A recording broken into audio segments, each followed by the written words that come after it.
Hey, Carpool Crew. Whether you're riding shotgun on the way to camp or hanging out at home waiting for your Xbox to turn on, I'm Pastor Justin, and I'm so glad you're here.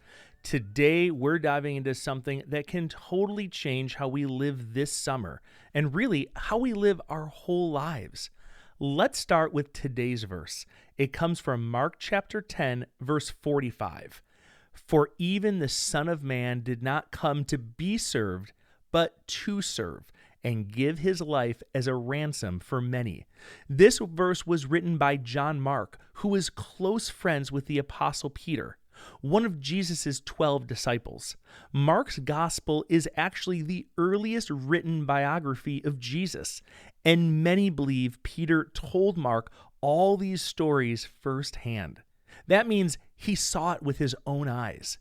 Mark likely wrote it in Rome for Christians who were going through some really tough times.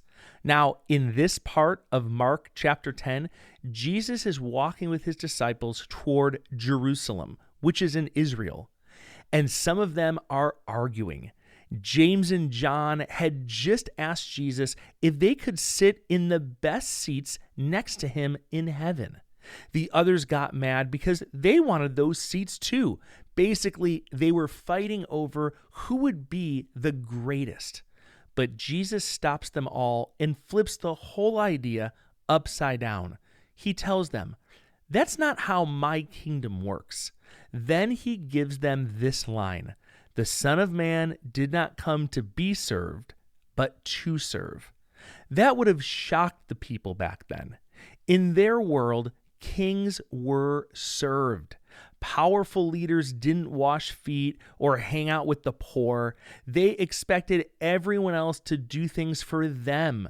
But Jesus, he came to serve and even give his life for others. He wasn't just saying, do nice things.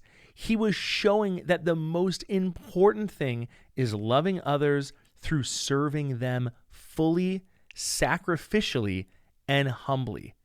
If Jesus were sitting in your back seat today, he'd probably look you in the eye and say, "I didn't come to be the biggest deal in the room. I came to kneel down and help others. I came for you. I gave everything for you, and I want you to give your love to others too." Jesus would remind us that the greatest isn't about attention, popularity, or power. It's about choosing kindness when no one's watching. It's about helping when it's not easy, and it's about showing love through our actions.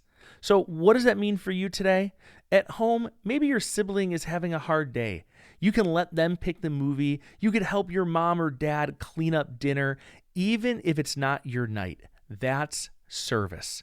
In your neighborhood, maybe your neighbor's trash can blew over. You could stop and pick it up, or with your parents' help, offer to bring in someone's groceries. That's service. At camp, sports, or church, instead of racing to be the first in line, what if you said, "You go ahead"? That is service. You don't need money, a platform, a YouTube channel, or a spotlight. You just need a heart like Jesus, ready to love, help, and give. Jesus gave his whole life for us. When we serve, we're living like him and pointing people back to him. Remember, no matter where you are or how you're listening, God loves you. Parents, if this episode encouraged you and your kids, would you text it to another family today so you can help them discover carpooling with Jesus? Before you go, answer this question together. What's one thing you can do this week to serve someone else? I'll see you tomorrow on Carpooling with Jesus.